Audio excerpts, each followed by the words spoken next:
Evening, everyone. So I hope you're all impressed with the countdown clock. So me and Joe decided about 30 seconds ago, shall we countdown clock or not countdown clock? If you just tuned in, welcome everyone. If you're just coming onto the replay later on, hashtag replay, my friend and colleague Dr. Joe North and myself, Mahmood here. And the whole theme of tonight is about business ideas that reside in there and how we actually turn them into something more meaningful.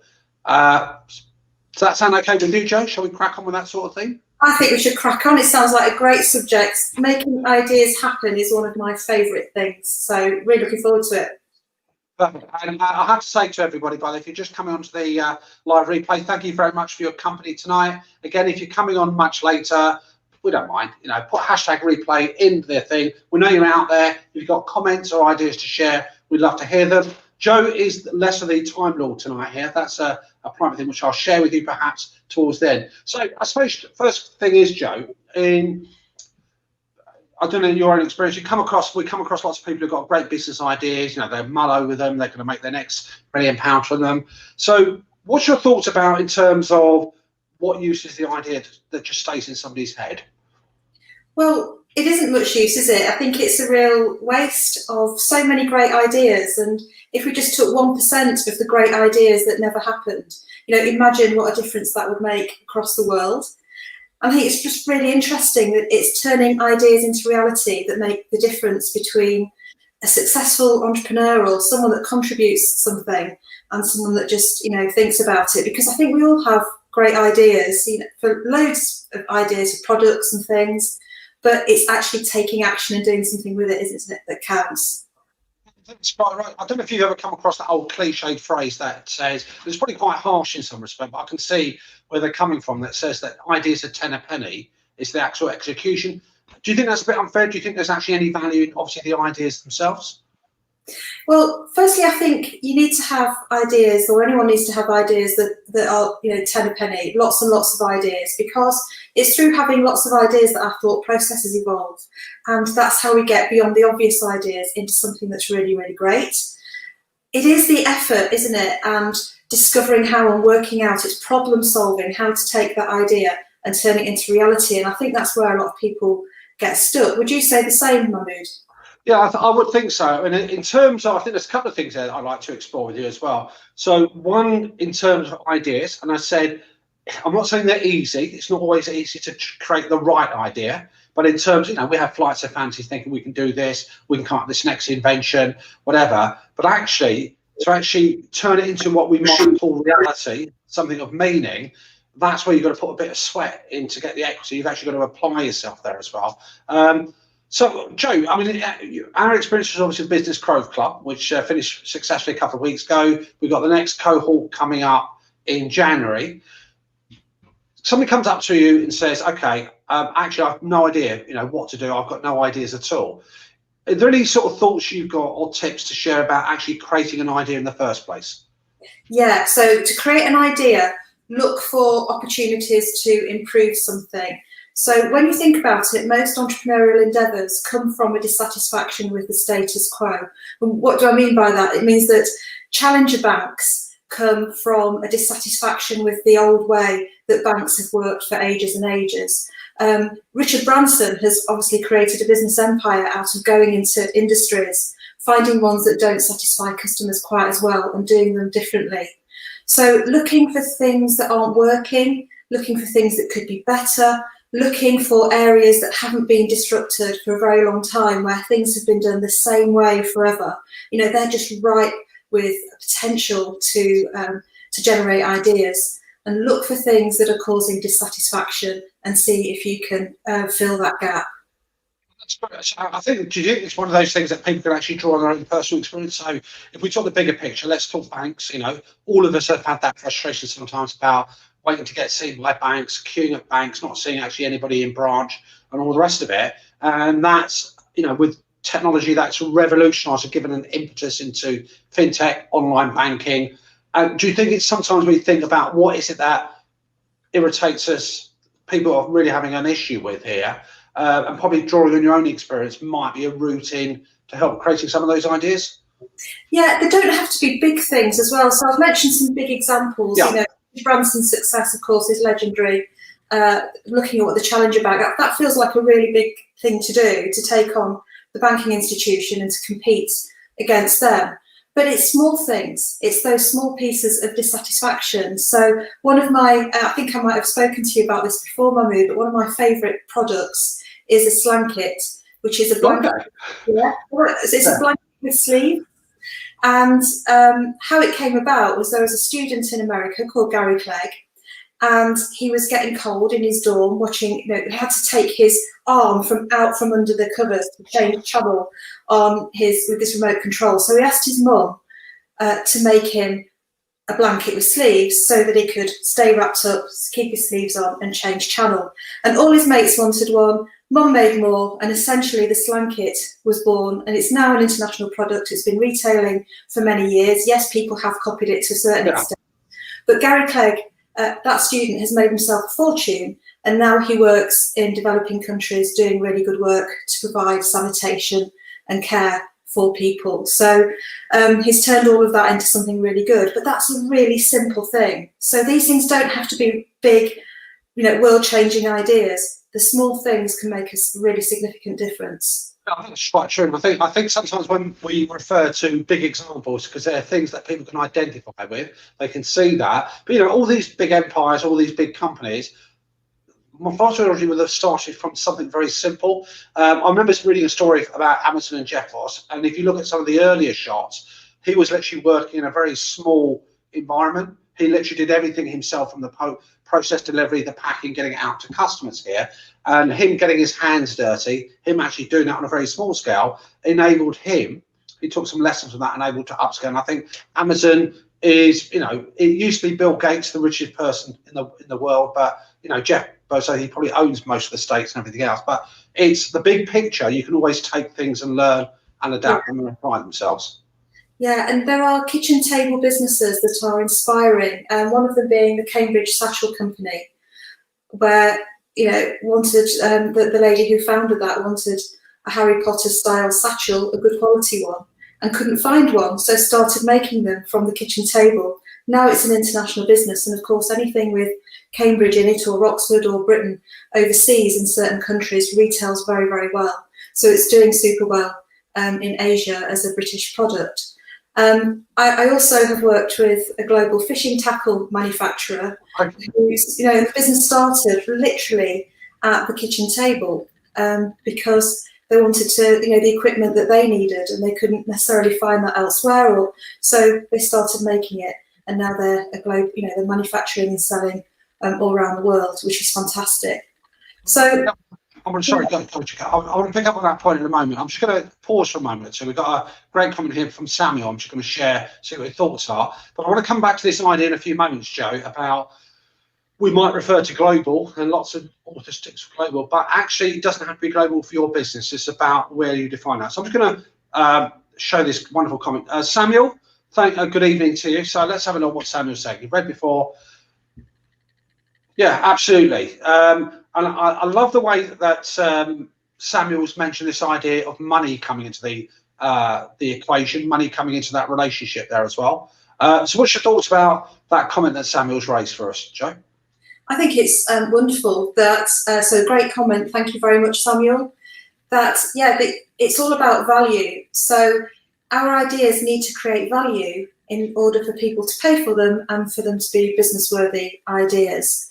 We can't know necessarily for sure if other people are as interested in that sort of stuff as we are until we get it out there, of course.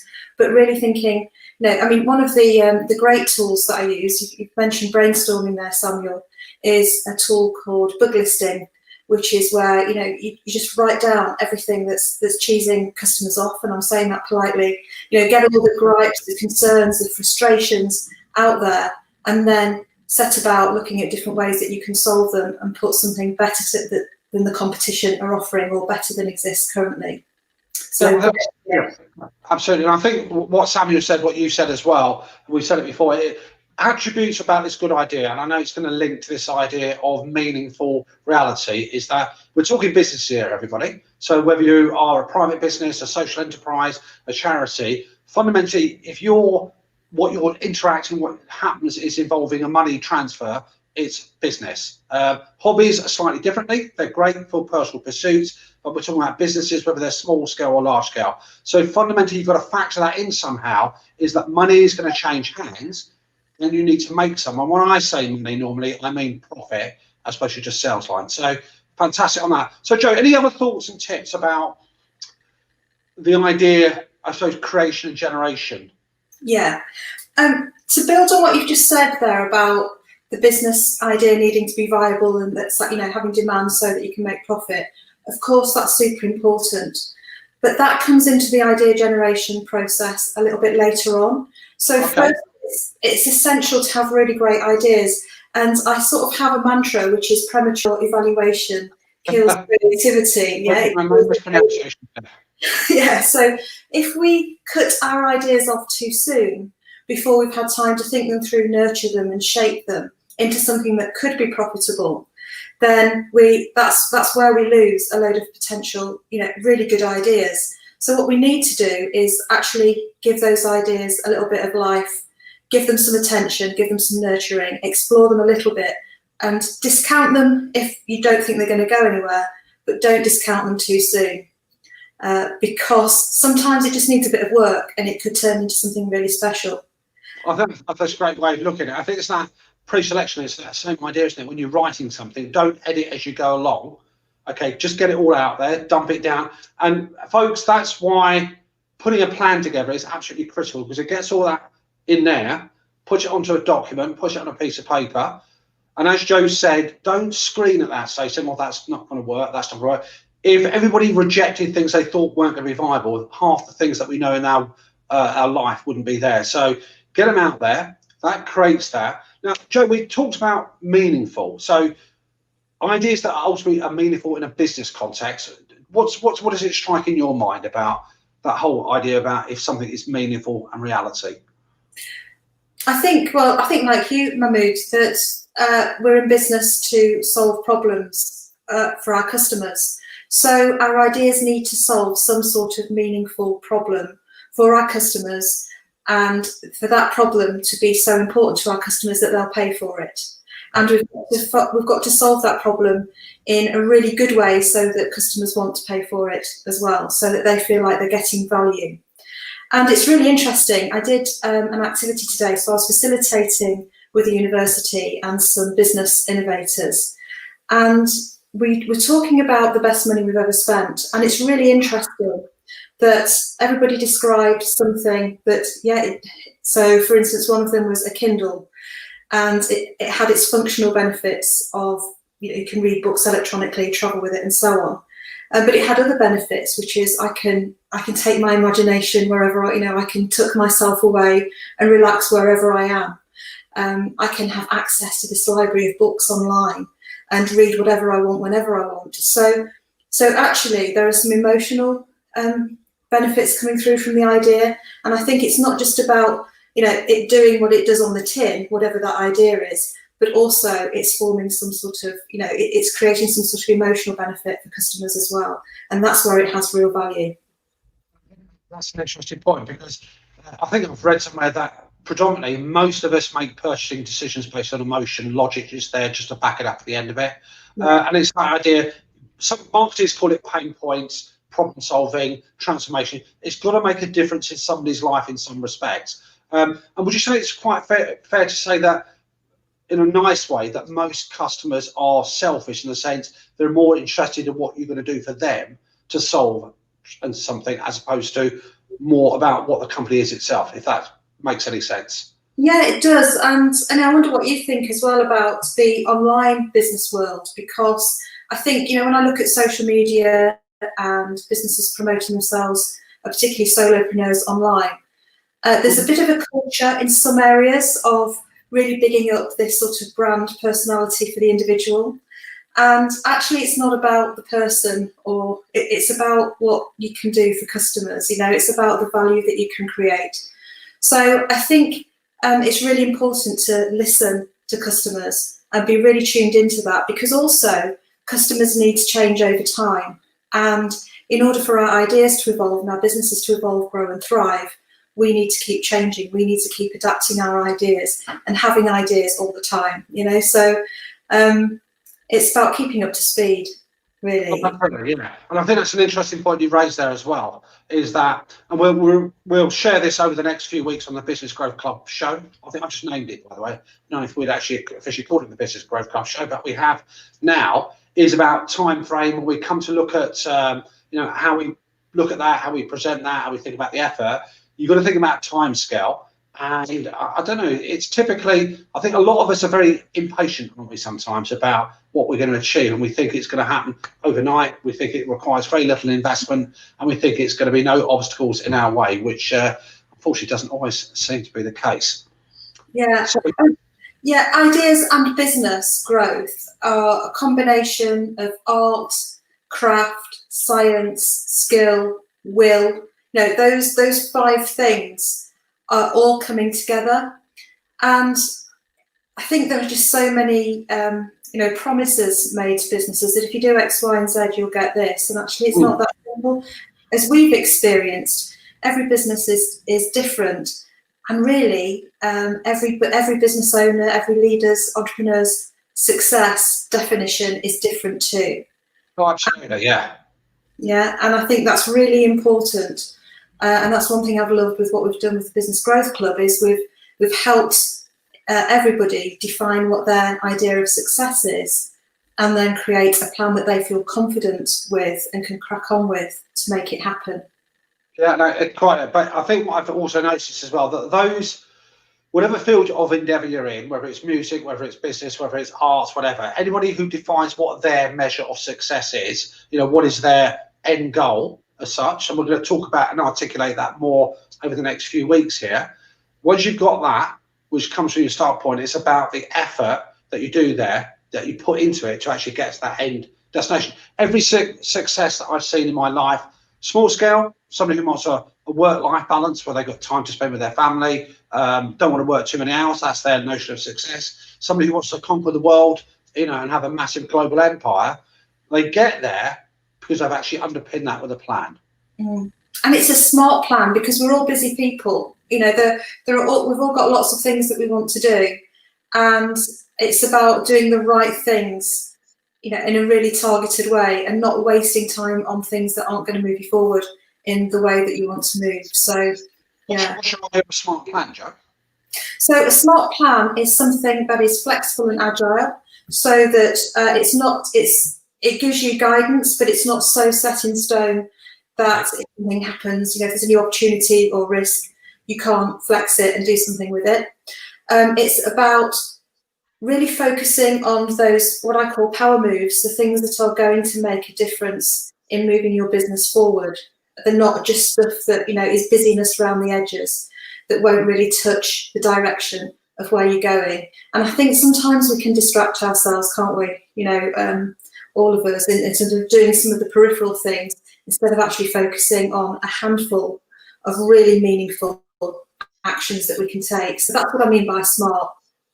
Okay, so it's the idea of not a straitjacket. So a plan isn't for me, and I think it's for you, and I know for you as well, it's not a straitjacket. It's not saying you must only do this. It's about having a focus, having a lane, but actually being able to adapt to changing circumstances, but you're still actually heading in the direction that you want to. Would that be a reasonable solution? Yeah, I think that's great. And I think you can change that destination as well. So, yeah, and we've worked with business owners together and separately, haven't we, on other things that we've done, where the business owner, wants one thing, works, achieves it, stays there for a while, and then says, okay, so what do I want next? I need something fresh, I need something different, but I don't know what that looks like. Yeah. And it's been really satisfying, actually, to help some of our business owners actually breathe new life into their own enthusiasm for their business, or find what it is in terms of their next step forward and their next adventure. Talking of that, by the way, it's been nice to obviously keep in touch with our business cohort, our first intake, if I can say that, and we're going to be sharing some of their stories over the next few weeks here. So they're going to be coming on, they're going to be sharing what it's like to actually go through this whole process of business growth. Obviously indirectly in terms of talking about what their experiences are, how they came in as entrepreneurs into the process, what they've learned, what they can share. So I think it'll be quite fascinating to actually share that insight with those people who may not be planning at the moment, but are thinking about planning, so you can just get a look behind the scenes. So I'm really quite excited that that's going to happen next week. Yeah, it's going. I'm really looking forward to it. I'm looking forward to catching up with them, and we've been seeing everybody every week, haven't we? Or, you know, live on Zoom, and catching up with them in the group and so on. So it's going to be good. I think also it's so interesting to hear whatever industry you're in, however big your business or however old. It's always interesting to listen to other business owners' stories, because I think there's always something we can relate to, and there's always something we can learn from other people. And I'm always learning, and I've learned loads from working with you and with our Business Growth Club members too. Well, I think that's a snap as well. And I think what I've noticed about this whole idea about idea generation, working within a group of your peers and people who've got businesses, is that if you are running your own business, okay, you might, have friends and family around you who may not be in that business world. And to them, you might as well be from Mars, because it's not their world they're tapping into. Nobody's ever going to look at the business through the same vision as you. And therefore, you have that, I think, that shared experiences amongst business owners. They know what it takes to make a business, what's involved in that. They can bring knowledge. They can look at different ways of looking at these things there. So, yeah, I've learned from yourself and still do. And I've learned from the other delegates in there. So group work, if it's the right sort, is also a great learning environment for everybody. Yeah, and it doesn't really matter what backgrounds people come from. What matters is a shared sense of ambition, of drive, of wanting to move forward, of wanting to contribute to others, as well as learning from others as well. And it really doesn't matter where people are in the journey. Someone who's only been in business for a short while comparatively can see something with fresh eyes and really inspire someone that's been in business a lot longer, and vice versa. So it's really great, and I think that's been one of the brilliant things, and we've had some fun. I mean, we'll let her talk about them when she comes on the show, but I've really loved some of the energizers that one of our delegates has been doing for us on the Zoom call. So we've had some fun, haven't we, along the way, and that's important. Oh, absolutely. I mean, I think, listen, there's a lot of time that you can spend in your business, and it's quite serious in one respect, but I think you've also got to look at it in terms of, with good humour and enjoy the experience. Otherwise, you might as well not be doing it. Jo, listen, we talked about the whole idea about ideas. We talked about some tips about how you generate those ideas. We've talked about don't pre-select, don't chuck anything out. Let's assume somebody does an idea dump and they've got about, 10, 15 ideas down there.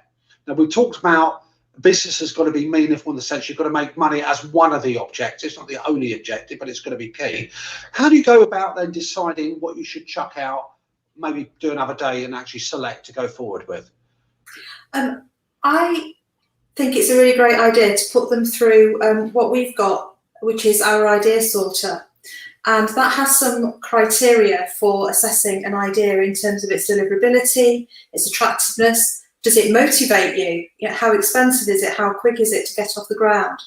And then you can decide whether or not it's something to bin, whether it's something you want to park for a bit, whether it's something you want to do more work on, or actually, this is so good, we need to crack on right now. So just setting yourself out some criteria and getting each idea onto a sticky note or something like that, and then just sorting them out and prioritising them. Another way to do it is to think about, what is the impact of the idea, or the potential impact of the idea, versus the potential difficulty or challenge of getting that idea off the ground and into reality, and sort of looking at it from those two dimensions and doing another prioritisation piece there. And we've got some resources, haven't we, that are coming out really soon. We'll be sharing some different resources on this sort of thing. And I think it's a great point you got there. It's because the way I would look at it is that you've got to invest the energy and the enthusiasm and the commitment at the beginning if you want to get positive results here. So like anything else, what you put into a process, what you put into your planning stages, it may be something you think, I haven't got enough time. You may be thinking, I actually know what's going on. To me, those are probably distractions, and those are probably excuses that you're coming up with so you don't get on with it. But it's worth doing that. You're quite right on resources. I believe launches. I'm just going to do a little plug here. Obviously, the next cohort is being launched next January. We will add something in the comments field for those people who are interested in finding out more.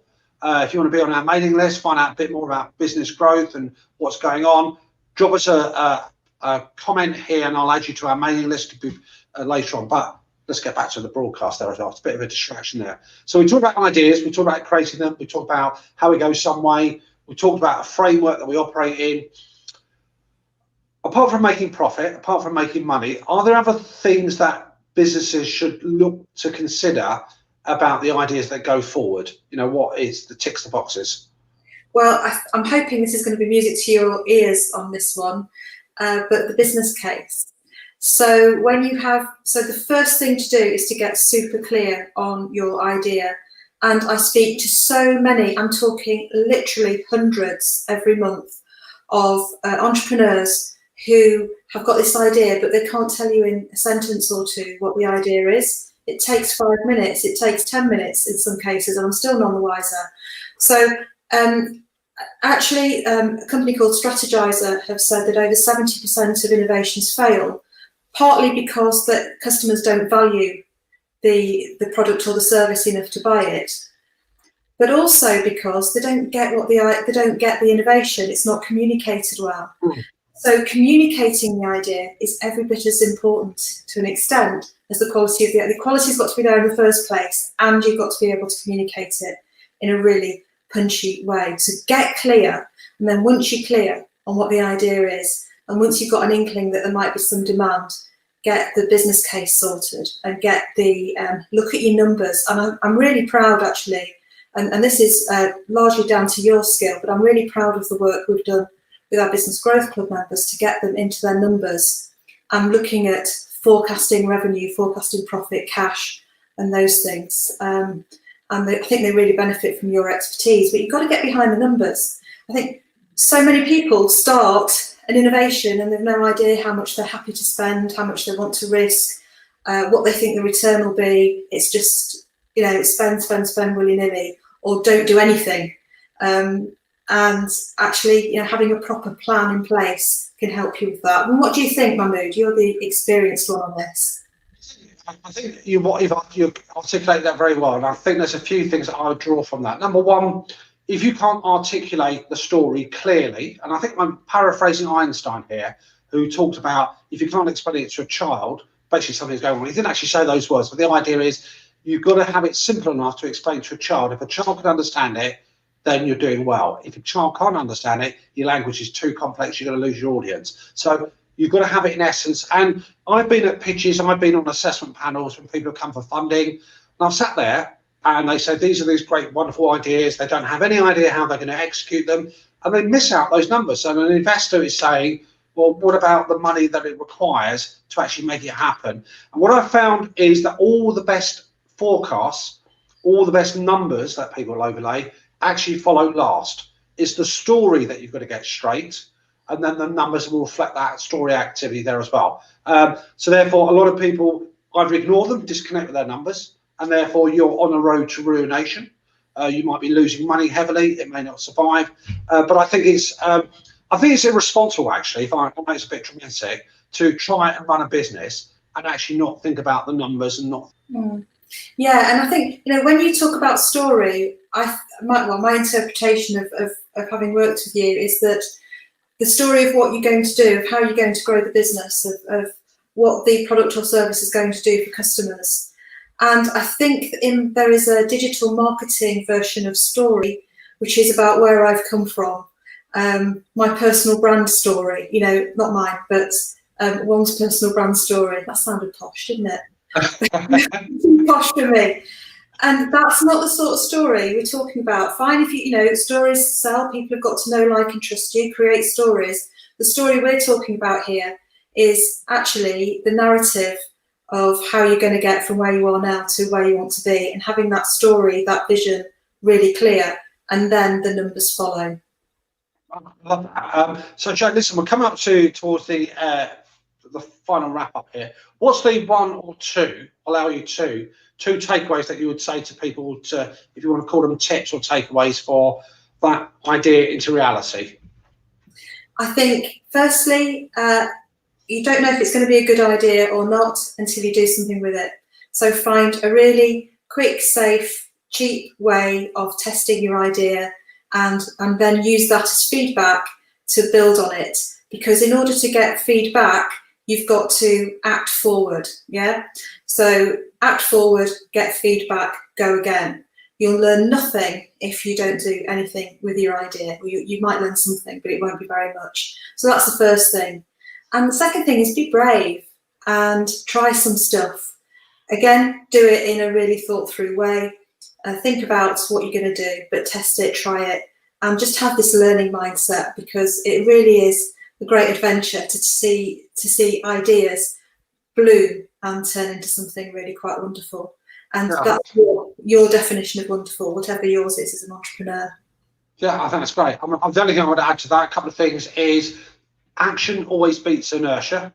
So, the worst thing that can happen is that it will cost you a little bit of money. But if you've actually done your number work, it's not going to be that dramatic. But reality doesn't come from keep it in your head. I think the other thing is as well that I find a lot of people are quite reluctant to get their ideas down there because they think, there's going to be somebody looking over their shoulder, a competitor's going to steal their great idea. And I would say, well, actually, at some point, it's going to be public domain stuff anyway.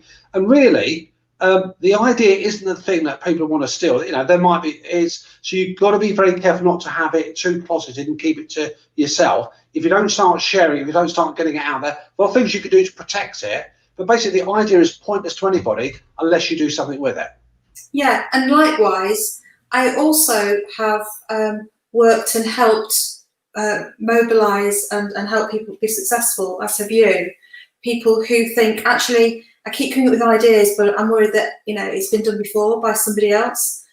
And there's always space to do things differently and better and with a twist and so on. So don't be too put off by that, because actually there are very, very few things, hardly any, that are truly original. Absolutely, yeah. All innovation is building on the shoulders of things that have gone before us. So, and that's okay. But listen, Jo, thank you again for your company tonight. So I'm looking forward to next week's show where we're going to have a guest brought on here. We've obviously got that tough decision of who's going to be first there. So we'll have a chat about that later on. So listen, have a brilliant week. We're going to talk during the week anyway. So for those of you, again, coming up on replay, #replay, put some comments in the box. We'll answer them. Samuel, thank you very much for your comment and company tonight. And if you're interested in business growth, and you should be, then drop us a comment. We'll send you some details, and we'll look forward to your company next week, guys. Yeah, staying here. We've got lots of different free resources that we're going to be sharing with you. What lovely word that is. Yeah. Who doesn't love a free resource? Exactly. Okay. All right. See you soon. Bye. Ciao. Thanks for watching.